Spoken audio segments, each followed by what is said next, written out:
Guys, ako nga pala si Alejandro guys. Atapang atao, apokpok sa ulo. Do. Ngayon guys, vlog ko lang guys. Ang aming bahay guys ay napakalinis guys. Proud na proud ako guys dahil ang linis-linis ng bahay namin. Yun o. Andyan yung mga helmet namin. Tapos ang linis-linis. Ayan.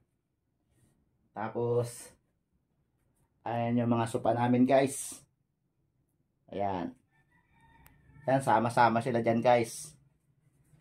Yung aming mga sapatos, ayan lang, nakalagay lang yan dyan guys. Patong-patong yan dyan guys. Oh. Buti nga guys, hindi sila nag-aaway-aaway dyan guys. Hindi sila nagtatalo-talo dyan guys. So ngayon guys, proud na proud ako guys. Dahil marami rin kaming alaga. Pero bago ko sabihin sa inyo ang alaga ko guys, papakita ko muna guys ang aming mga gamit guys. Sobrang lilinis yan guys. Patong-patong sila dyan. At tingnan nyo naman guys, yung aming cabinet guys ay hindi namin sinasarayan guys.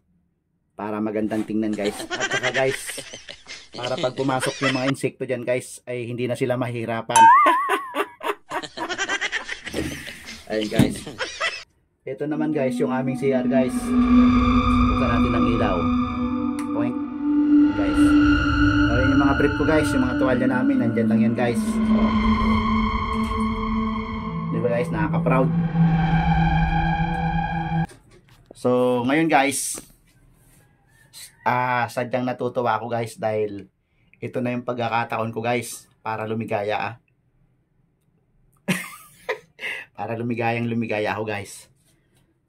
So, ngayon guys, marahil hindi kayo maniniwala sa vlog ko na to guys dahil syempre guys, sobrang nakakatuwa. Ayan pa yung aming mga damit guys. Ayan. So ngayon guys, ito na, magkikwento na ako guys.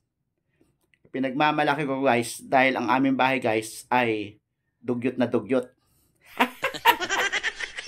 Ngayon guys, marami kaming alaga rito guys.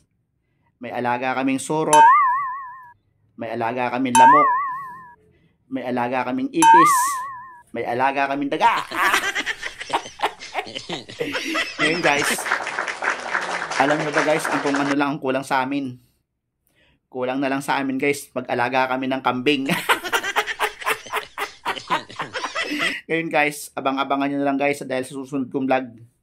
Malamang guys, kumpleto ng alaga namin. May pusa, may kambing. Tapos kung ano lang maisipan namin guys na alagaan guys.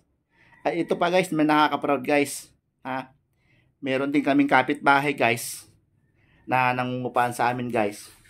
Siyempre guys, dugyot din. Bakit ko nasabi guys?